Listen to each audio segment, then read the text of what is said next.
This channel does not promote any violent, harmful, or illegal activities. All content provided by this channel is meant for an educational purpose only. Top quality और consistent performance के लिए सिर्फ silver pumps नाम याद रखना।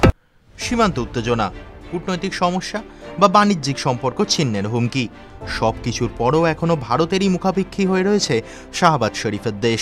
সম্প্রতি পহেলগাঁওয়ের ঘটনার পর ভারত তাদের সঙ্গে সমস্ত সম্পর্ক ছিন্ন করলেও কিছু বাণিজ্য সম্পর্ক এখনো রয়ে গিয়েছে। তথ্য বলছে 2024-25 অর্থবর্ষে ভারত থেকে $220 মিলিয়ন চেয়েও বেশি পণ্য আমদানি করেছে পাকিস্তান, যা গত অর্থবর্ষের $206 মিলিয়ন থেকেও বেশ খানিকটা বেশি। যদিও পাকিস্তান থেকে আমদানির অঙ্কটা এখনও সেই $1.43 মিলিয়ন আটকে রয়েছে। এই পরিসংখ্যান অবশ্যই বলছে বাস্তবের ভিন্নতার কথা। দুই দেশের মধ্যে সম্পর্ক খারাপ হলেও পাকিস্তান যে ভারতের উপর অনেকাংশে নির্ভরশীল তা বোঝা যায় এখানেই। বিশেষত পাকিস্তানের শিল্প ও কৃষি খাতের একটা অংশ ভারতের উপরই নির্ভরশীল। এছাড়াও ভারতীয় ওষুধের উপর নির্ভর করে রয়েছে পাকিস্তানের সাধারণ মানুষ। কিন্তু সংবাদ মাধ্যমে এত তর্জন গর্জন, কিন্তু বাস্তবে পাকিস্তানের এমন অবস্থা কেন? বিশেষজ্ঞরা বলছেন ভারত থেকে আমদানি করা সহজ, ফলে আমদানির খরচও কম। এছাড়াও ভারতীয় পণ্য উৎপাদনের দিক থেকে অনেক সাশ্রয়ী, সেই কারণে ভারতীয় পণ্যের উপর নির্ভরশীল পাকিস্তান। এছাড়াও ভারতীয় ওষুধ, যা মানের দিক থেকে গোটা বিশ্বে সমাদৃত এবং দামে অন্য দেশের ওষুধের তুলনায় অনেক গুণ কম, সেই ওষুধের দিকে তাকিয়ে পাকিস্তান।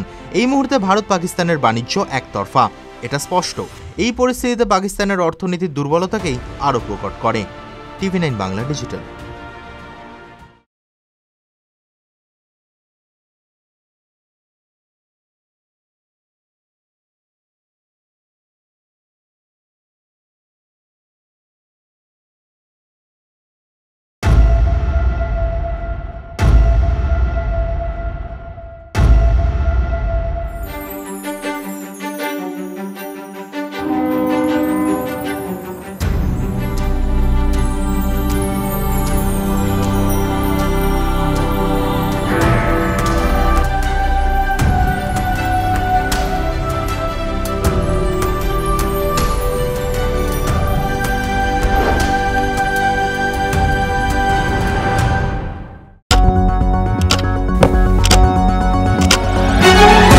রাজনীতি শুধুই কি রাজার নীতি?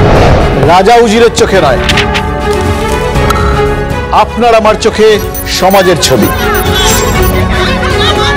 কঠিন কথা সহজভাবে না বললেই নয়, না বললেই নয়। প্রতিদিন রাত 9টায় TV9 বাংলায়। TV9 বাংলা না দেখলেই নয়।